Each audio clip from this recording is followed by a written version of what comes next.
जय हिंद दोस्तों। RP target education के यूट्यूब चैनल में आप सभी का स्वागत है। आज हम लोग देखेंगे बीएड थर्ड सेमेस्टर के पेपर नंबर 2 को। पेपर नंबर 2 के अंतर्गत हम लोग इसके पहले आज का जो ये लेक्चर होगा लेक्चर नंबर 6 होगा। इसके पहले हम लोग 5 वीडियो देख चुके हैं, जो कि सारे के सारे वीडियो बहुत महत्वपूर्ण है। अगर आप वो वीडियो नहीं देखे हैं तो इस वीडियो के डिस्क्रिप्शन में नीचे हम लिंक दे रहे हैं, ये वीडियो आप देख लीजिएगा। आज का जो ये वीडियो है, आज हम लोग देखेंगे ये भारतीय महिला परिवार, जाति, धर्म, संस्कृति, वर्ग तथा कानून के सामाजिक ताने बाने। दोस्तों, ये जो आपके सामने टॉपिक दिखाई दे रहा है, इससे संबंधित हम वीडियो नंबर 5 बनाए थे, जिसके अंतर्गत हम लोग पढ़े थे चुनौतीपूर्ण लिंग असमानता के तात्पर्य। आज जो है आप देखेंगे चुनौतीपूर्ण लिंग की असमानता की शिक्षा तथा परिवार, यानी जो लिंग असमानता है उसकी शिक्षा तथा परिवार आज पढ़ेंगे। इसके पिछले वीडियो में हम लोग पढ़े थे असमानता के तात्पर्य क्या है, यानी चुनौतीपूर्ण लिंग की असमानता के तात्पर्य क्या है, असमानता के चुनौती के क्षेत्र क्या हैं, असमानता के प्रकार एवं कारण पढ़े थे। इसके अलावा चुनौतीपूर्ण लिंग की शिक्षा की आवश्यकता तथा महत्व को हम लोगों ने पिछले वीडियो में देखा था। आज का ये जो वीडियो आप सामने देख रहे हैं, चुनौतीपूर्ण लिंग की असमानता की शिक्षा तथा परिवार, तो इसमें होता क्या है? चुनौतीपूर्ण लिंग असमानता की शिक्षा परिवार अपनी रचना के आधार पर निम्न प्रकार का होता है। ठीक है, परिवार, जो परिवार होता है, परिवार क्या कहलाता है? आप लोग जैसे अपने घर में मम्मी पापा, भाई बहन, चाचा चाची, ताऊ इत्यादि लोगों के साथ आप लोग अपने घरों में रहते हैं, तो ये एक आपका परिवार होता है। और परिवार एकीकृत परिवार हो सकता है और संयुक्त परिवार, यहाँ पर आप लोग देखेंगे वही चीज़, संयुक्त परिवार, एकाकी परिवार, गतिशील परिवार और रूढ़िवाहित परिवार। ठीक है, ये सारे परिवार के प्रकार हो गए। अब हम लोग देखेंगे कि इन परिवारों में शिक्षा, जो लैंगिक भूमिका है, जो चुनौतीपूर्ण लिंग की समानता की शिक्षा में परिवार की क्या भूमिका है, इसमें हम लोग देखेंगे कि दोस्तों आप लोग खुद देखे होंगे कि बहुत सारे ऐसे परिवार होते हैं जो लड़कियों और लड़कों के पढ़ाई से संबंधित भेदभाव करते हैं। ठीक है, तो उसमें परिवार की भूमिका क्या होती है? बच्चा जैसा है या भविष्य में कैसा होगा, इस पर उसके परिवार के सदस्यों तथा पारिवारिक परिवेश का प्रभाव पड़ता है। बालक में अनुकरण की सहज प्रवृत्ति पाई जाती है, जिसके कारण वह अपने से बड़ों का अनुकरण करता है। यदि पारिवारिक वातावरण में बालक बालिकाओं के मध्य भेदभावपूर्ण व्यवहार किया जा रहा है, तो बालक भी ऐसा ही करना सीखता है। परिवार में चुनौतीपूर्ण लिंग की असमानता हेतु कुछ कारक उत्तरदायी है। दोस्तों, कहने का मतलब यहाँ पर ये चीज़ है कि जैसे बालक, या आप खुद सोचिए आपके परिवार में क्या होता है। ठीक है, आपके हमारे परिवार में क्या होता है, मेरे बुजुर्ग क्या करते हैं और कैसे करते हैं। जैसे मान लीजिए कि किसी घर में लड़कियों को बंदिश बना करके बिल्कुल उनको घर से बाहर ना निकलने दिया जा रहा है, मार्केट करने के लिए नहीं भेज रहे हैं, कोई काम करने के लिए अगर लड़की को बाहर नहीं भेजा जाता है, तो उस घर में जो भी लड़का होगा वो उसी परिवेश में पलेगा और लड़कियों को घर से बाहर जाने में अपना दिक्कत दिखाएगा, यानी नहीं जाने देगा। ये परिवार के असमानता के कुछ कारण है। ठीक है, तो अब इसके अंतर्गत अगर देखा जाए, परिवार में चुनौतीपूर्ण लिंग की असमानता है तो कुछ कारक उत्तरदायी है। ये कौन कौन से कारक है? तो पारिवारिक पृष्ठभूमि। दोस्तों, परिवार का पृष्ठभूमि कैसा है, ये नेक्स्ट जनरेशन पर प्रभाव डालता है, और वो जैसे माता पिता या और सब लोग करते हैं, उसी तरीके से जो बालक होता है वो अपने पूर्वजों के कर्मों को, पूर्वजों के व्यवहारों को दोहराता है। ठीक है, अशिक्षा एवं जागरूकता का अभाव। परिवार में बहुत सारे ऐसे परिवार हैं जहाँ की अशिक्षा है और जागरूकता का अभाव है। दोस्तों, अगर देखा जाए जनरली, तो जो लड़कियां हैं, आप खुद सोचिए कि लड़के लड़कियों में अंतर क्यों?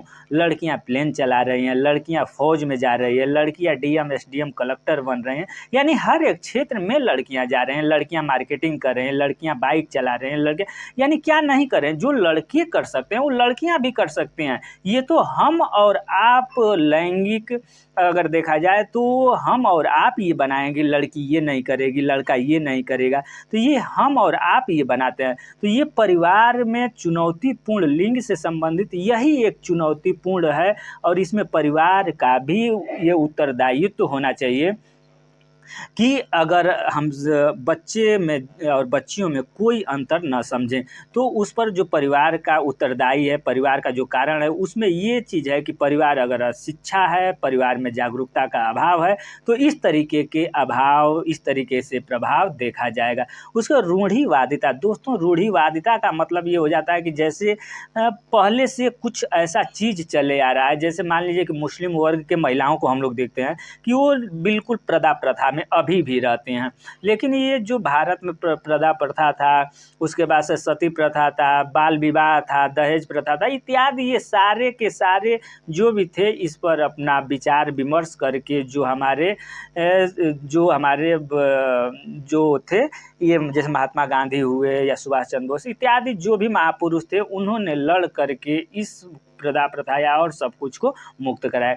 उसके बाद देखेंगे तो इस यहाँ पिछड़ापन एवं गरीबी, तो पिछड़ापन एवं गरीबी भी एक लैंगिक चुनौतीपूर्ण असमानता का कारण है। उसमें संतानों की अधिकता, संतान जैसे मान लीजिए कि किसी घर में संतान की अधिकता है, ये भी एक असमानता के कारण है।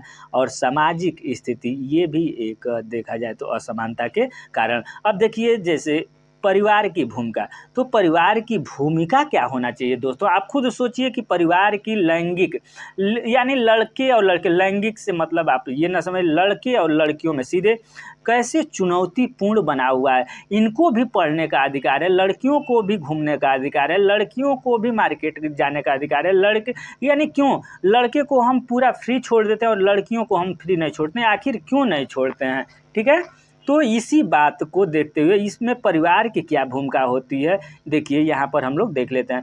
परिवार व्यक्ति को मजबूत रूप से भावनात्मक सहारा प्रदान करता है। जीवन में सब कुछ प्राप्त कर पाने की काबिलियत हमें परिवार द्वारा प्रदान की जाती है। परिवार के सही मार्गदर्शन के व्यक्ति सफलता के उच्च शिखर को प्राप्त करता है। इसके विपरीत गलत मार्गदर्शन में व्यक्ति अपने पथ से भटक जाता है। ठीक है, नेक्स्ट जो हेडिंग है इसको हम लोग देखेंगे, चुनौतीपूर्ण लिंग की समानता की शिक्षा में परिवार की प्रभाविता हेतु सुझाव। जैसे मान लीजिए कि चुनौतीपूर्ण लिंग, ठीक है, इसको हम लोग अगर हेडिंग देखिए, हेडिंग को ही समझना सबसे बड़ी बात होती है। इसमें ये कह रहा है कि जैसे मान लीजिए चुनौतीपूर्ण लिंग की समानता, ठीक है, कि शिक्षा में परिवार की प्रभाविता हेतु सुझाव, यानी परिवार को कैसे प्रभावित करता है उससे संबंधित आपके सुझाव क्या हैं। तो दोस्तों यहाँ पर पहला सुझाव आप देखेंगे, परिवार के पास संसाधन भले ही न्यून हो परंतु अपने आंतरिक विषयों में इस संस्था पर राज्य भी किसी प्रकार का दबाव नहीं बना सकता।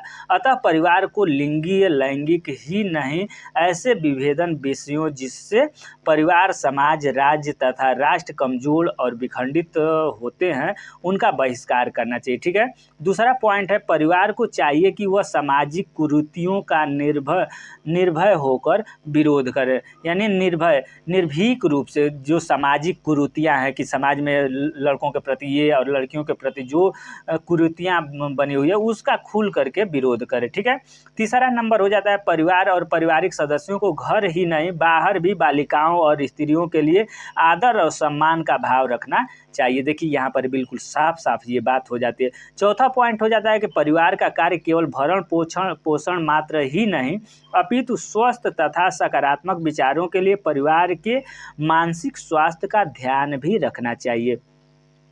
पांचवा पॉइंट आप देखेंगे तो दोस्तों पांचवा पॉइंट हो जाता है कि परिवार के सामाजिक क्रिया, मेला, प्रदर्शन इत्यादि में बालिकाओं को प्रतिभाग करने हेतु प्रोत्साहन करना चाहिए। ठीक है, छठा पॉइंट यहाँ कहने का मतलब ये है कि जो परिवार के सामाजिक क्रिया हो गया, जैसे मान लीजिए कि परिवार को चाहिए कि अपने बच्चे को सामाजिक क्रिया में, मेला में, प्रदर्शन में यानी इत्यादि जो भी अगर समाज में उस तरीके से काम हो रहे हैं उसमें बालिकाओं को भी प्रतिभाग लेने हेतु यानी उनको भी करने हेतु प्रोत्साहन करना चाहिए। उसके बाद परिवार को बालिकाओं के स्वतंत्र अस्तित्व और निर्णय का सम्मान करना चाहिए, यानी कोई लड़की है और अपने से कोई निर्णय लेती है तो उसका भी हमें सम्मान करना चाहिए। तो दोस्तों आपको ये वीडियो कैसा लगा? अभी इस टॉपिक का आपको यहाँ हम बता दें कि जो ये टॉपिक आप देखे हैं, इस टॉपिक का एक चैप्टर यानी एक वीडियो और है, वीडियो नंबर 7, जिसमें वीडियो नंबर 7 है, ठीक है। तो उसको अगर आप देख लेते हैं तो ये जो आप सामने वीडियो देख रहे हैं ये टॉपिक आपका कंप्लीट हो जाएगा। यहाँ आप टॉपिक थोड़ा सा देख लीजिए। ये जो आप यहाँ टॉपिक देख रहे हैं, भारतीय महिला परिवार, जाति, धर्म, संस्कृति तथा कानून के सामाजिक ताने बाने। अब हम लोग नेक्स्ट देखेंगे कि जो चुनौतीपूर्ण लिंग असमानता की शिक्षा है उसमें समाज का क्या रोल है, इसके बारे में देखेंगे। तो दोस्तों आपको टॉपिक वाइज अगर नोट्स चाहिए फ्री में, टॉपिक वाइज तैयारी करना चाहते हैं तो इस चैनल पर अगर नए हैं तो चैनल को सब्सक्राइब करके बेल आइकन को दबा लें और ज़्यादा से ज़्यादा शेयर करेंगे। पुराने स्टूडेंट से मेरा रिक्वेस्ट होगा कि वो लोग भी जो वीडियो है इसको ज़्यादा से ज़्यादा शेयर करें। धन्यवाद।